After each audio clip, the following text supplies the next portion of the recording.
அஸ்ஸலாமு அலைக்கும் வரஹ்மத்துல்லாஹி வபரகாத்துஹு. 5 நிமிடம் மதர்சா பார்ட் 11. ஃப்ரெண்ட்ஸ், வீடியோக்குள்ளே போகிறதுக்கு முன்னாடி என் சேனலில் சப்ஸ்கிரைப் பண்ணாதவங்க சப்ஸ்கிரைப் பண்ணுங்கள். அதே மாதிரி என் வீடியோக்கு லைக் போடுங்க. இஸ்லாமிய வரலாறு. நூஹ் நபியின் சமுதாயத்தினர் மீது வேதனை. நூஹ் அலைஹிஸ்ஸலாம் அவர்கள் 950 ஆண்டுகள் வரை தனது சமுதாயத்திற்கு அல்லாஹ்வின் பால் அழைப்பு எடுத்து கொண்டே இருந்தார்கள். ஆனால் சமுதாயத்தினரோ தண்டனையை இறக்கி காட்டு பார்க்கலாம் என அடிக்கடி கூறிக்கொண்டே இருந்தனர்.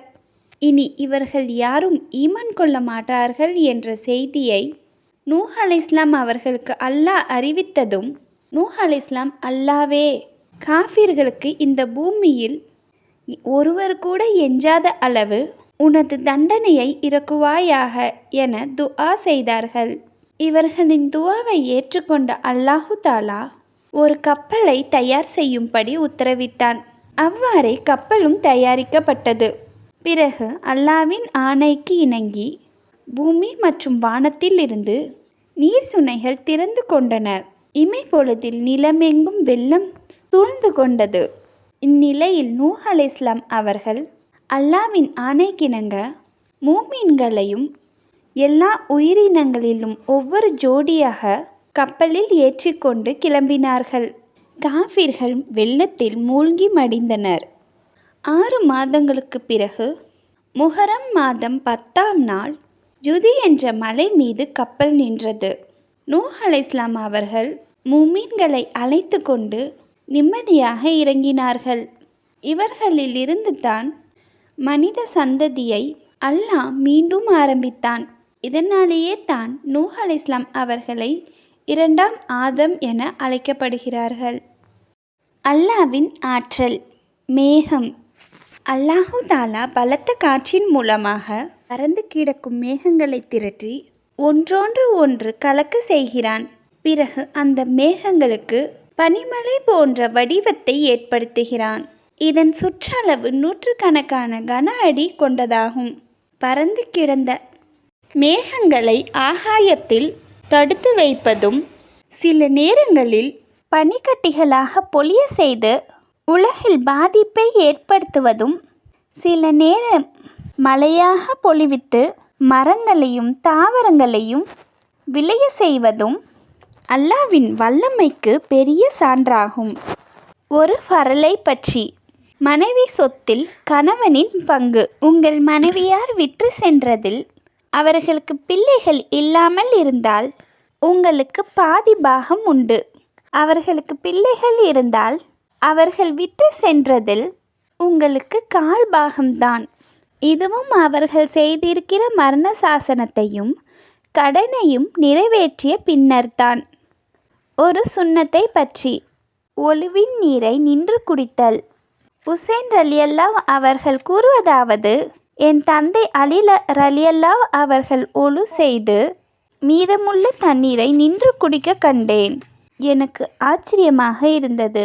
என்னை கவனித்த என் தந்தை, இதில் ஆச்சரியப்பட என்ன இருக்கிறது? நபி ஸல்லல்லாஹு அலைஹி வஸல்லம் அவர்கள் இவ்வாறு செய்ததை நான் கண்டேன் என்றார்கள். இந்த ஹதீஸ் நசாயில இடம்பெற்றிருக்கு. ஒரு முக்கிய அமலின் சிறப்பு. நன்றி செலுத்துதல். நமக்கு உதவி செய்தவருக்கு நாம் ஜஸாக்கல்லாஹு ஐரன் என்று கூறினால் அவருக்கு நன்றி செலுத்தியோர் ஆவோம். ஒரு பாவத்தை பற்றி. பொய் சாட்சி இணை வைத்தலுக்கு சமம். நபி ஸல்லல்லாஹு அலைஹி வஸல்லம் அவர்கள் கூறினார்கள், பொய் சாட்சி கூறுவது அல்லாஹ்வுக்கு இணை வைப்பதற்கு சமமாகும். இந்த வார்த்தையை 3 முறை நபி ஸல்லல்லாஹு அலைஹி வஸல்லம் அவர் கூறினார்கள். இந்த ஹதீஸ் அபுதாவுத்தில் இடம்பெற்றிருக்கு. உலகத்தை பற்றி. உலகமே நோக்கமாக இருக்கக்கூடாது. நபி ஸல்லல்லாஹு அலைஹி வஸல்லம் அவர்கள் கூறினார்கள், எவர் உலகத்தையே குறிக்கோளாக கொண்டு அதே எண்ணத்தில் பணம் சேர்க்கிறாரோ அவருக்கு அவரின் கண் முன்னே வறுமையையும் பசியின் பயத்தையும் அல்லாஹு தாலா ஆக்கிவிடுகிறான்.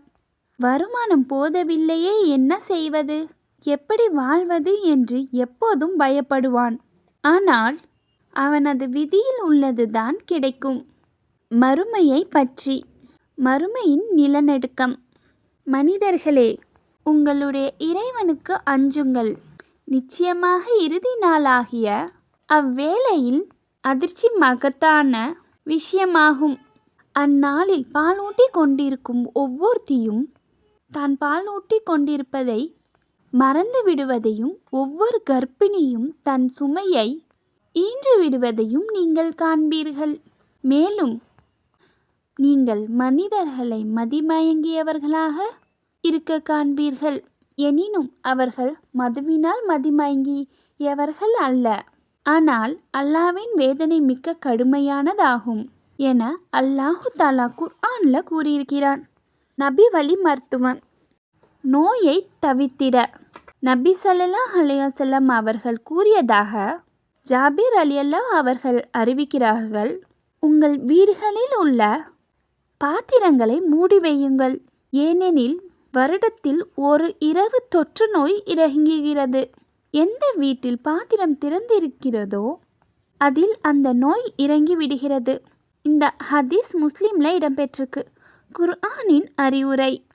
குர்ஆன்ல அல்லாஹு தாலா கூறுகிறான், ஈமான் கொண்டோர்களே, நீங்கள் பன்மடங்காக பெருக்கிக் கொண்டிருக்கும் வட்டியை உண்ணாதீர்கள். இன்னும் நீங்கள் அல்லாஹ்வுக்கு அஞ்சிக் கொள்ளுங்கள். நீங்கள் வட்டியை தவிர்த்து கொண்டால் வெற்றியடைவீர்கள்.